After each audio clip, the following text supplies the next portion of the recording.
The Mighty Eagle presents the untold myth. Northern Zambia, late 1950s. A quiet village in Chinsali. This is where one of the most powerful and controversial religious movements in Zambia's history began. Her name was Alice Lenshina. Alice Mulenga Lubusha was born in 1920. She was an ordinary village woman, a wife, a mother. No one imagined she would one day lead thousands of people. In 1953, something happened that changed everything. She became very sick. According to her testimony, she died and went to heaven. She later said that while in heaven, she met Jesus Christ. She said she was shown visions and was given a message. Then she was told to return to earth. The message was simple. People must repent. People must be baptized again. People must live holy and disciplined lives. When she recovered, she began preaching. She baptized people in rivers. She spoke with confidence and authority. Many believed her story. Many believed she had been chosen by God. Her followers began calling her Lenshina, meaning the Queen. She founded what became known as the Lumpa Church. The word Lumpa means to be better or to be superior.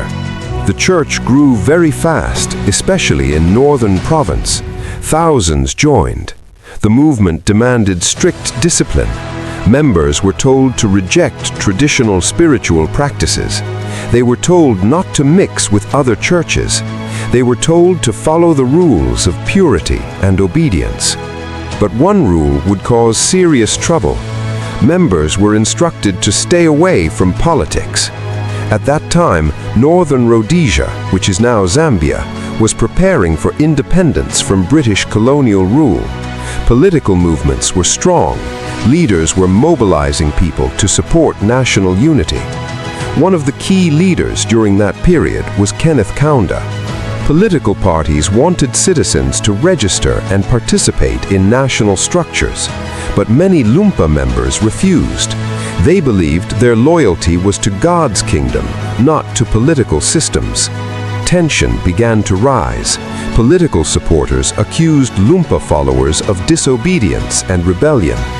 Lumpa members felt threatened and misunderstood. Small conflicts began in villages. Arguments turned into fights. In 1964, just months before Zambia gained independence, the situation exploded into violence. Clashes broke out between Lumpa followers and political party supporters. Homes were burned, villages were attacked. People fled into the bush for safety. The government declared the Lumpa church illegal. Security forces were sent in to restore order. The conflict became deadly. Thousands of people are believed to have died, although the exact number is still debated today. It became one of the most painful and violent internal conflicts in Zambia's history. Alice Lenshina was arrested. She was not executed, but she was placed under house arrest for many years. The Lumpa church was officially banned. Her movement was dismantled. She lived under restrictions until her death in 1978. Even today, her story remains controversial. Some people believe she was a true woman of faith who wanted moral reform. Others believe her movement became too powerful and too politically sensitive during a critical time. What is certain is that her story is deeply connected to Zambia's journey toward freedom. It shows how powerful belief can be. It shows how quickly tension between religion and politics can grow.